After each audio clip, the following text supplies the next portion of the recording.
Hello good morning everyone.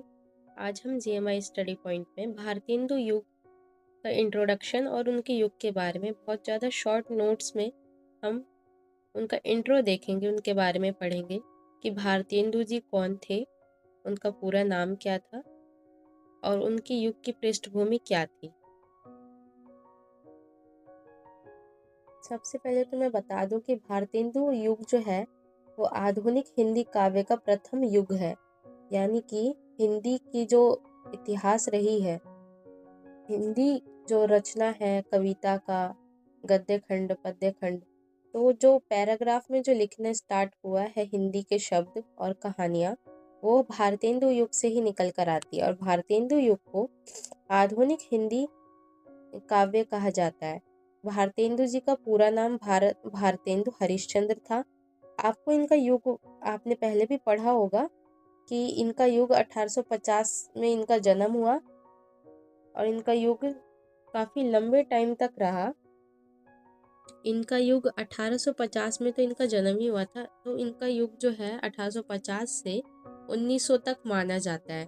और रही बात निबंध और नाटक की, तो उसमें इनका युग जो है 1850 से अलग दिया होगा आपको, आप जब आगे पढ़ेंगे तो। नाटक और निबंध के नज़रिए से जब इन्होंने निबंध रचनाएं की, तो आपकी जो दूसरी बुक होगी हिंदी की, उसमें दूसरे तरह से इनका कालखंड दिया होगा निबंध के अकॉर्डिंग, जो निबंध रचनाएं जब इन्होंने की थी।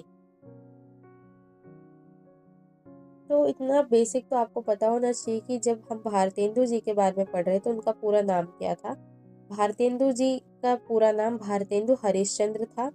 उनका जन्म 9 सितंबर सन 1850 ईस्वी में हुआ था।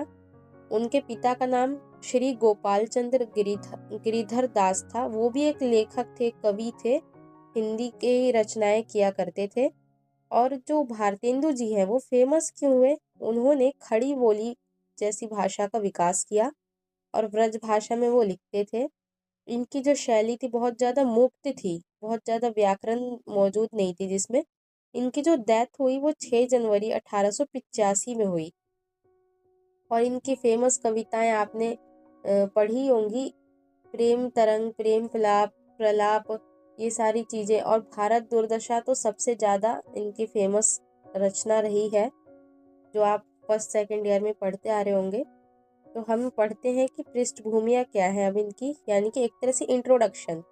इंट्रोडक्शन में आप जब भी लिखेंगे या आप नोट्स भी बनाते हैं, तो आप पृष्ठभूमि में उनकी राजनीतिक, धार्मिक, सामाजिक, आर्थिक जितनी भी स्थितियाँ उनके ज़माने में उस दौर में जो रही होगी, उनको हम यहाँ पर शो करते हैं कि क्या रहती है। तो पहला तो राजनीति की बात करें तो जब भारतेंदु जी का जन्म हुआ तो हमारा भारत आज़ाद नहीं था। हमारा भारत जो है अंग्रेज़ों का गुलाम था, ब्रिटिश सरकार चल रही थी। और अब आप इसी बात से अंदाज़ा लगा सकते हैं कि पॉलिटिकल सिस्टम उस टाइम का क्या रहा होगा। धार्मिक और सामाजिक पृष्ठभूमि की बात करें तो धर्म को लेके भारत में बहुत ज़्यादा रूढ़िवादी भावनाएं थी सबकी, जातिवाद बहुत ज़्यादा था। समाज जो है वो समाज जो है वो कई हिस्सों में बटा था, जो धर्म के आधार पर और तो जाति के आधार पर और तो और काम के आधार पर भी समाज में लोग बटे हुए थे आपस में। तो लोगों में एकता तो थी, लेकिन अंग्रेजों ने एक तरह से ब्रेन वॉश किया हुआ था, धर्म के नाम पर भेदभाव फैलाया था उन्होंने। तो यहाँ पर हम ये लिख सकते हैं सामाजिक पृष्ठभूमि।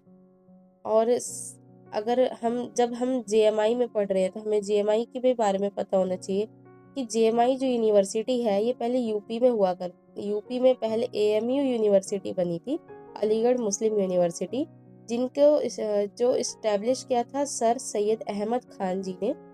और जेएमआई यूनिवर्सिटी इस्टेब्लिश ये जो यूनिवर्सिटी इस्टेब्लिश हुई थी 1920 में।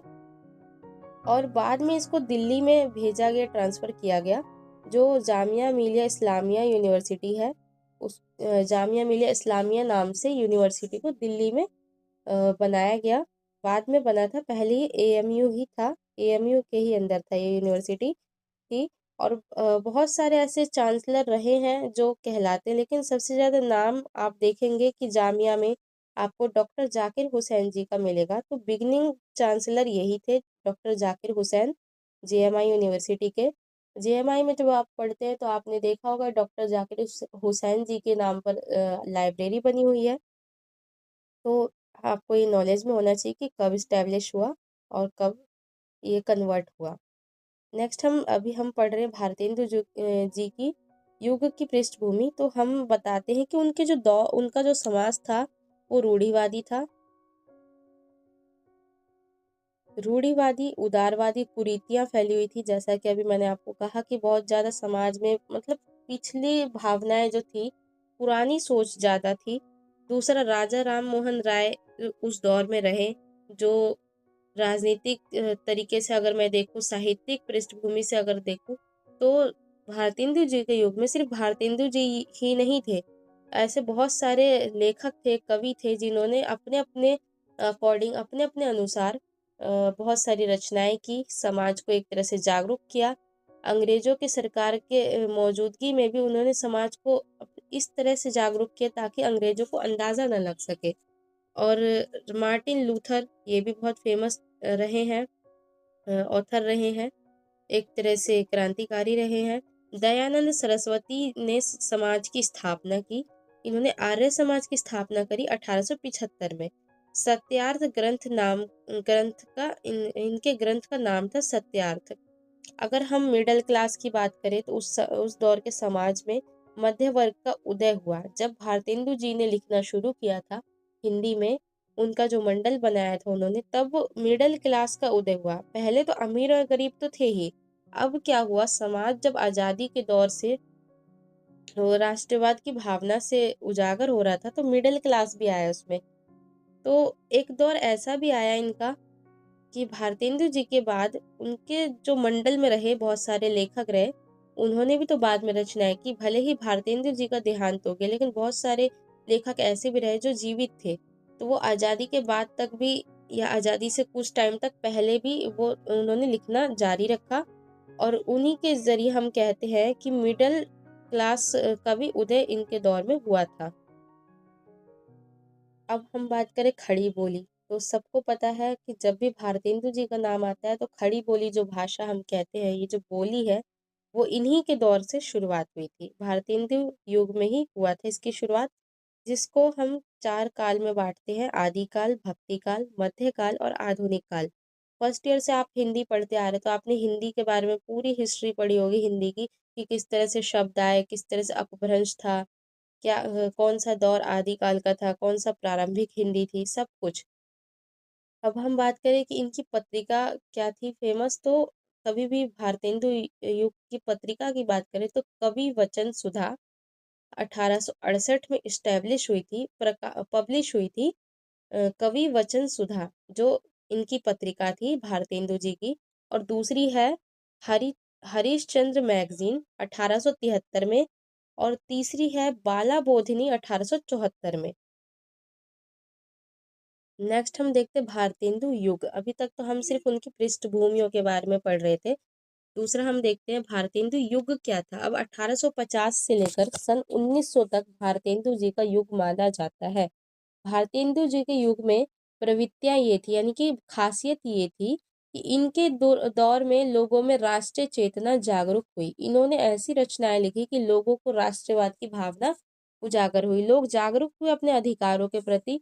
लोग ये समझने लगे कि हमें गुलामी की ज़ंजीर में बाँधा जा रहा है, हमारे ही देश में आकर हमें ही गुलाम बनाया जा रहा है, हम पे हुक्म चलाया जा रहा है। ये जो ब्रिटिश गवर्नमेंट है, इन्हें जड़ से उखाड़ फेंकना चाहिए। हमें धर्म के नाम पे लड़ने से बचना चाहिए, हमें अपने देश को बचाना चाहिए।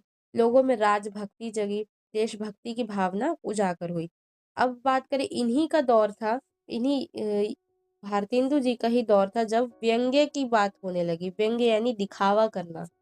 इनकी कुछ रचनाएँ ऐसी थी जिसमें पढ़ने से बहुत ज़्यादा हँसी आए, हास्य कविताएँ थी और व्यंग्य करने वाली कविताएँ थी। और कुछ-कुछ कविताएँ थी इन्होंने ऐसी लिखी जिससे समाज में जो लोग मतलब बहुत ज़्यादा बेकार सोच के थे, रूढ़ सोच के थे, एक-दूसरे को भेदभाव करते थे, छुआ-छूत करते थे, उनको ताना कसने वाली कविताएँ भी इन्होंने लिखी थी। और कहानियाँ भी ऐसी लिखी थी जिसमें व्यंग्य के बारे में बताते हैं कि लोग किस तरह से समाज में दिखावा करते हैं। जबकि सच्चाई कुछ और होती है। अब हम बात करें इन्हीं के दौर के और भी लेखकों की, तो हरिशंकर परसाई जी थे, जो आधुनिक समय में व्यंग्य के लिए बहुत ज़्यादा मशहूर है। हरिशंकर परसाई आधुनिक हिंदी की अगर हम बात करें तो वो व्यंग्य की कविताएँ और व्यंग्य की कहानियों के लिए मशहूर हैं। इन्होंने क्या किया, गद्य विधा का विकास किया, यानी कि जो भी हम पढ़ते हैं उसको पोयम के थ्रू नहीं, अब पैराग्राफ के थ्रू पढ़ें। एक पैराग्राफ को ही हम गद्य कहते हैं, इंग्लिश में पैराग्राफ कहते हैं।